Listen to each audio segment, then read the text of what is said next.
friends, and welcome to another edition of Moments in the Word. It has actually been a little while here at Deena Ministry since we were able to bring you a devotional, but with everything that is happening around us right now, I felt the timing was very appropriate to do so.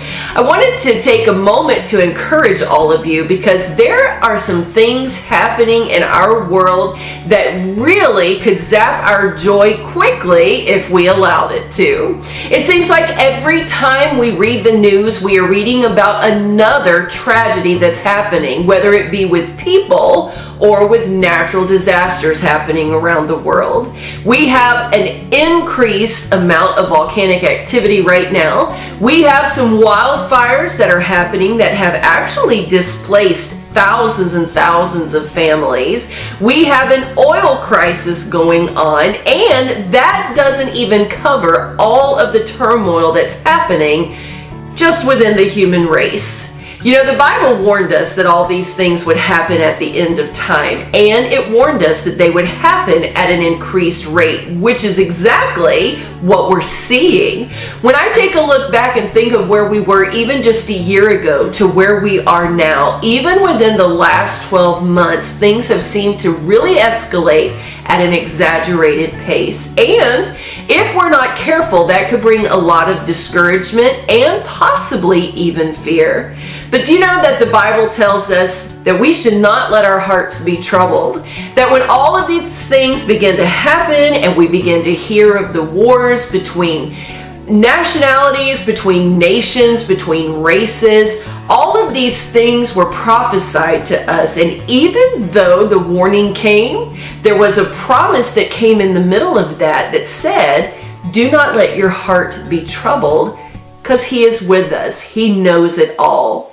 I know sometimes, my friends, that it is really hard to look around at the news. As a matter of fact, my family and I were out for an evening stroll recently, and even some of the people that we encountered in that moment, I have to admit, brought even a little bit of fear to my heart. And as I thought on that and dwelled on that for a moment, the promise came back to my heart, and really the command from Christ, who said, do not let your heart be troubled.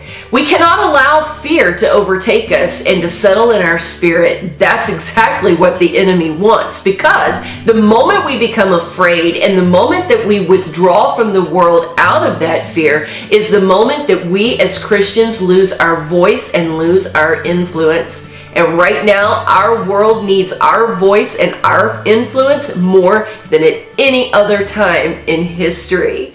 I want to encourage you today that Jesus knew this was coming. He told us in Matthew chapter 24 that all of these things would be a sign to us that His return would be very near. And the Bible also tells us that as these things begin to increase, to keep our focus on heaven and to be excited because our redemption is coming soon. Friends, it won't be much longer before that eastern sky is split and we are taken to our heavenly rewards. So hold on, be of good courage. And in the meantime, take a look at the positive that's happening, because a Joel outpouring really is coming. We are already seeing evidence of that right now in the state of Virginia, as revival is breaking out among the young people and the young generation. The promise of God is being fulfilled, and that should give us hope, that should give us encouragement, and that should make us excited in our spirit. So while we are occupying until the Lord takes us home, continue to have a voice, continue to walk in faith, and continue to be hopeful. I want to thank all of you so very much for tuning in. We will see you in the next edition of Moments in the Word. Blessings.